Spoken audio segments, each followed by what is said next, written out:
YouTube faithful, what is going on? It is Taco Tuesday. You're going to get 3 tacos. One's already passed. His name is Framber Valdez. The next one is WNBA. Last week, the WNBA taco sold. The week before that, she sold. Brianna Jones, Sabrina, they're 0 for 2. Can we make it 0 for 3? Let me tell you guys something. I will not be surprised if this taco busts. Nothing against Asia, nothing against anybody else, but the game could absolutely be a blowout. I mean, we're looking at a 7.5 point spread here, folks. So anything is possible. Now, if you've never came across my channel before, I am Captain Crush. I cover fantasy sports for all the pick'em sites, DraftKings players, everything you need to know in one-stop shop. So if that piques your interest, if you're interested in that, go ahead, click the like button, hit the subscribe button. Do it both, do the Lord's work, and I will follow right behind you and do the same thing. Now, today's video is going to cover WNBA and MLB, and I have a couple of options for you, but first and foremost, let's go over to DG and see what we can figure out. All right, if you filter it to the MLB tab, you can see right out of the gate that Bailey boy is being juiced under to high heaven, okay? Adley,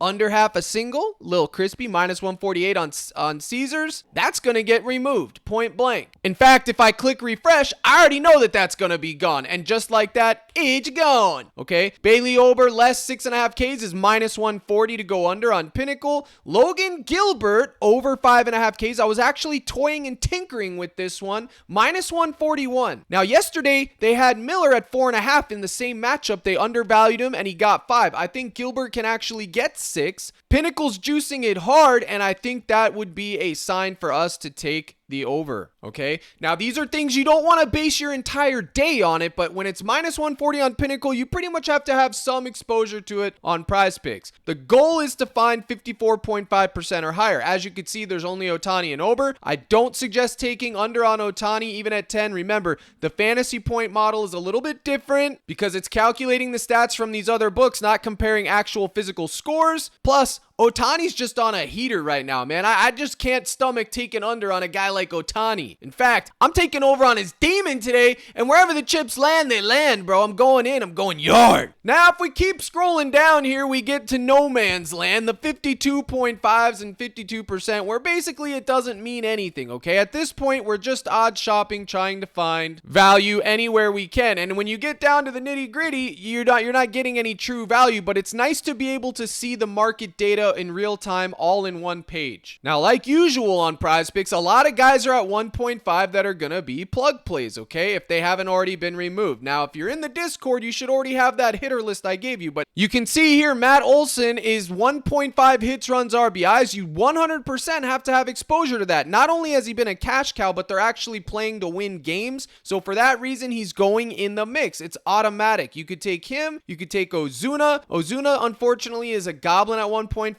so I automatically just went with Olson. And then actually, Manny Machado, baby. -130 on DK, -130 on MGM. I've seen enough. They are cash cows. He's one half of the Bash Brothers, or should I say, the Bang Brothers. Him and Tatis. But he's actually gone no yarn for the past 2 starts, okay? Bang, bang, no yarn. So what's that mean? He's absolutely due to go yarn. He's literally 0 for 10 or 0 for 8, and I love it. I took him at 1.5. You're not getting me off Manny Machado in this matchup, especially versus the likes of Knack. In fact, I kind of like Knack over 4.5 hits allowed. They've since removed it, but you could probably find it on Sleeper, Chalkboard, any of those other pick'em sites. Now, here we are with Logan Gilbert at 5.5 Ks. I just tried to tell y'all, I think you should have exposure to that. Remember, don't let your night depend on it, but you 100% want to have some exposure there to Logan Gilbert. The only thing that creeps me out is it is a popular play. I can't stand that, but it is what it is. Mookie at 1.5 is another plug play, okay? Whenever Mookie's at 1.5, you can feel okay with it. Michael King at 5.5. I do have exposure to this. Now, my thing with Michael King is this, guys. He's either going to soar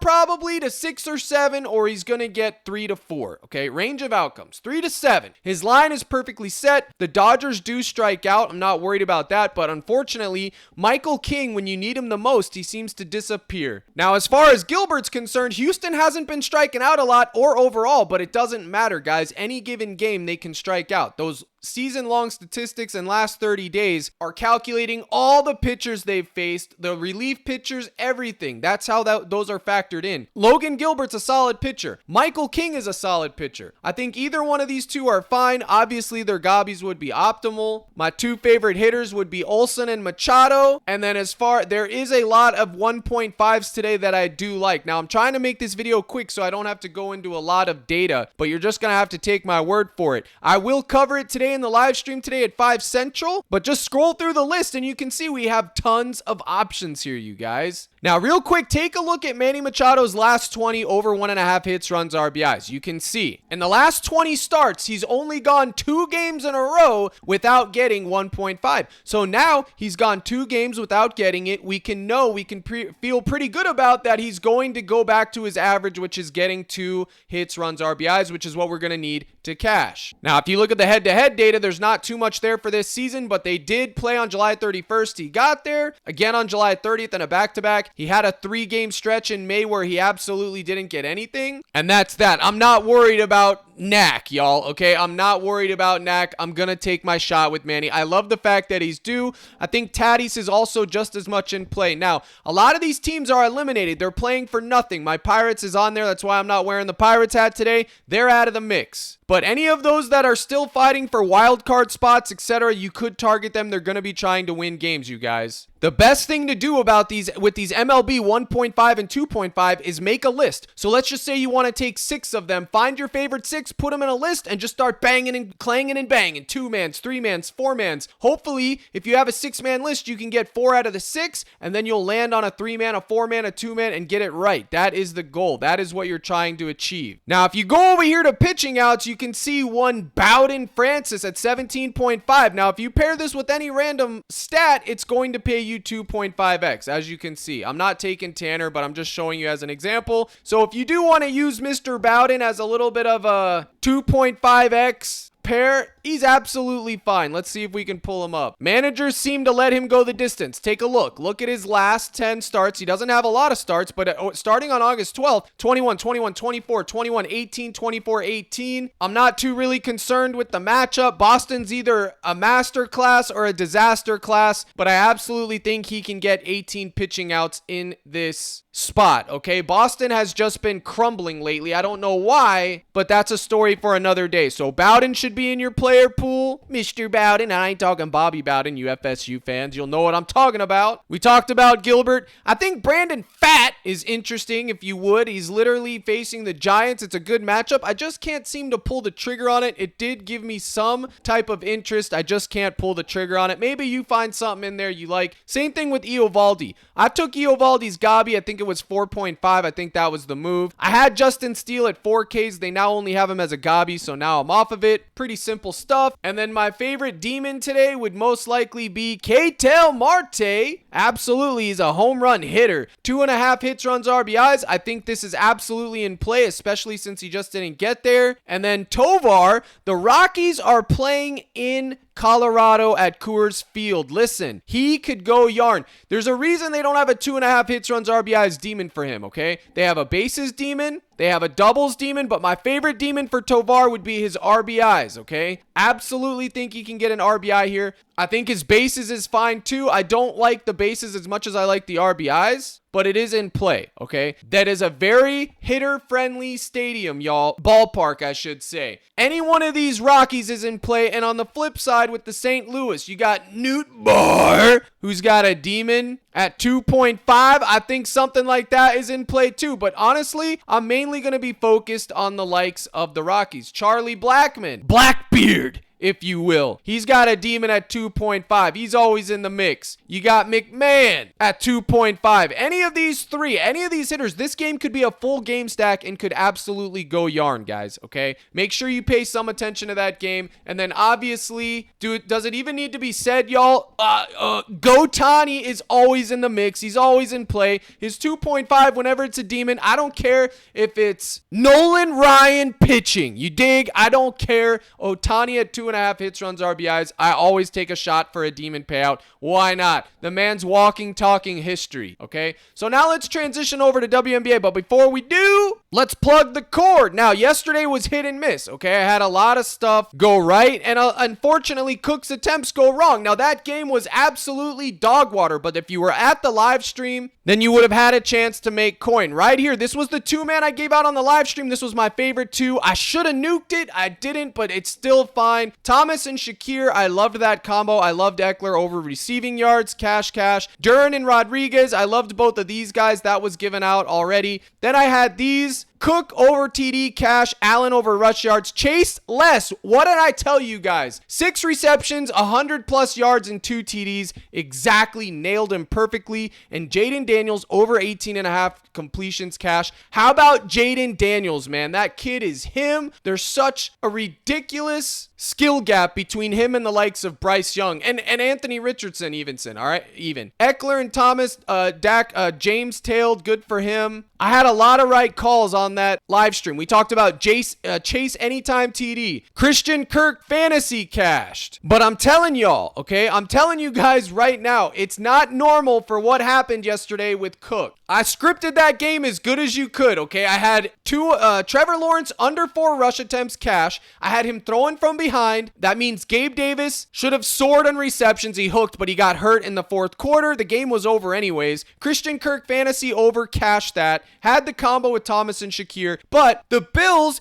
came out throwing every down and there was nothing they could do about it. How are you up 4 touchdowns and you're not running the football is beyond me, but that is what happened, okay? Cook cashed everything but his rush yards and his attempts. It's absolutely cinema. Guys that are new to NFL, that's not normal. Normally when you're up by 2 touchdowns plus, you just run the ball down the opponent's throat, especially when you have a solid running back like Cook. But it is what it is. We move on. I still was proud of how I scripted that game, of how the lineups and props that I gave out. I think I did fine. I had a sweat on DraftKings like usual. I gave out the projections for each game that looked just like this. I pretty much did them well. If you would have just looked at Shakir's receiving yards, 48.5, you would have known to take over, cash it. Same thing with Burrow's passing yards, had him at 270. Same thing with Jamar Chase. Absolutely. His fantasy score, I had him at 5.5 receptions. His line was 6.5. I took less. He got 6. Cash the under. Sometimes it's that simple, y'all. Okay? Christian Kirk, 10 fantasy score. The line was 9. I took over. It cashed. Even my own model, I had Gabe Davis at 2.7 receptions, and he literally only got 2. So technically, I should have taken under 3. I overrided my own model, and I paid the price for it. What are you going to do? Now, if you want access to my plays, projections, lineups, and more, but including the live streams, go to CaptainCrush.net. Get the gold package, $24.99. Make sure you get it right there. Sign up. I hope to see you in the live stream today. You'll get your coin worth. I put in work, 100+ hours a week into the Discord. I make it my priority. I do the Lord's work. So I hope to see you in there. CaptainCrush.net gold package. Now, let's transition over to WNBA and let's put a bow on this thing and get out of here. Now, what I like to do on Taco Tuesday is I like to take, if the taco is available with the same Goblin line, which in this case, Framber, okay, his normal line's at 6.5, which means his Gobby's probably at 4.5 or 5. Okay, it's at 5.5. So if he cashes the taco, he's going to have to cash that Gabby. Now, you could literally take Asia Wilson with this, get 2.25x. If he cashes the taco, he's cashing this. And in addition to that, you could have took Framber with Asia Wilson's Gabby and vice versa. You're just trying to get your 2.5x, your 2x, double it up. If I say your taco limits are 25, if I could guarantee you every Taco Tuesday, if the taco sweep that you're going to win $75, you would take that all day long and twice on Sunday. Let's not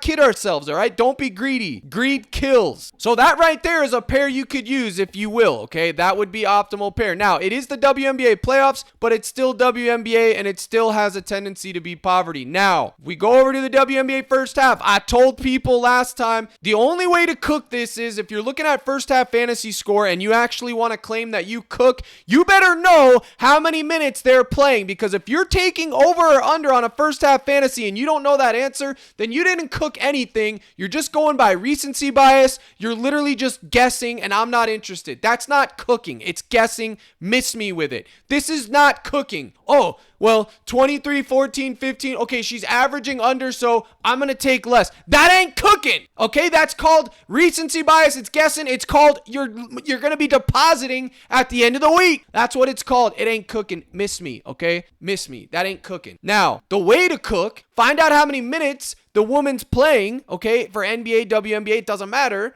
Find out their fantasy point per minute and do some math. Now, Jonquel Jones is averaging over a fantasy point per minute. She only played 12 minutes last game, first half. They gate kept her, but there's 20 minutes and a half, and she should be playing at least 13 minutes or 14 minutes if she stays out of foul trouble. So for that reason alone, we automatically know that we could go back to Jonquel Jones. Now, am I going to do that today? No, probably not, because I don't want exposure to the WNBA today. I just don't need it. But for those of you that want it, you need it like air, I'm telling you how to cook. Now, Gabby Williams is always in play. They bumped it up. It should be 12.5. It's at 13.5, but she's always in play. Kelsey Mitchell, her first half points, always in play. All right, she's a little bit of a wagon. I wish the line was 9.5, but it is what it is. It's always in play. Dewana Bonner. All season long, the line's been at 7.5, and we've been taking under. She just had a massive game. Everyone's like, well, Cap, of course it's the playoffs. Don't care. I'm going right back to less. If she soars over, I don't care. I don't care. Let me tell you, I don't care because I'm up so much coin on taking less at 7.5. Now they got it up to 8 because she just had a masterclass game, and now she needs 9 to burn me. Give me under all day, twice on Sunday. I'm taking it. You can't stop me, buddy. And then the last one that I like, okay, is Chelsea Gray because the chains are off. We'd have to go under the full game, and that's going to be Chelsea Gray. Full game. Where you at, girl? 28 fantasy. Oh, they bumped it. 28 fantasy. Okay. She's been playing limited minutes, but if they're going to let her play more minutes because it is the playoffs, she's my lady. All right. Chelsea Gray. She does it all. Blocks, steals, points, assists. Let's cruise back on over here to DG and see if we can find any last minute value. Machado's not in the WNBA. Thank God. Let's see what we got. By the way, boys, we got October 20th, 10/20. We got the NBA returning, and your boy Captain Crush is your one-stop shop for NBA Master Class, man. Let me tell you guys. If you guys have been on this channel already, you already know what it is. But here we go. There ain't no value here. 53%. The last one, it's Gray under. I ain't sweating that. Carrington under 14.5. Nope, I ain't sweating that. There ain't nothing here. So we know we're making gut calls. But for tomorrow, you got to have some exposure to Nafisa Collier. Absolutely. Where's she at? I got her at 19.5 last week. Or last game, I should say. Now she's probably at 100. But anyways, I'm not going to spend too much time on this. I want to get this video out, guys. So remember, sign up with any one of my partners. The links are in the descriptions. Code CRUSH will get you 30 free days in my Discord plus the deposit match on Underdog, Sleeper, Chalkboard, you name it. Throw your boy the email. I'll send you the try. You'll get in the mix. There's plenty of you that are in on that already. Live stream today at 5 Central. I expect to see you there. CaptainCrush.net gold package. It's linked through the Dub Club. Get in the mix. Appreciate you guys tuning in. Here's the salute. Good luck in all your contests. And as always, my brothers and sisters in Christ, let's crush.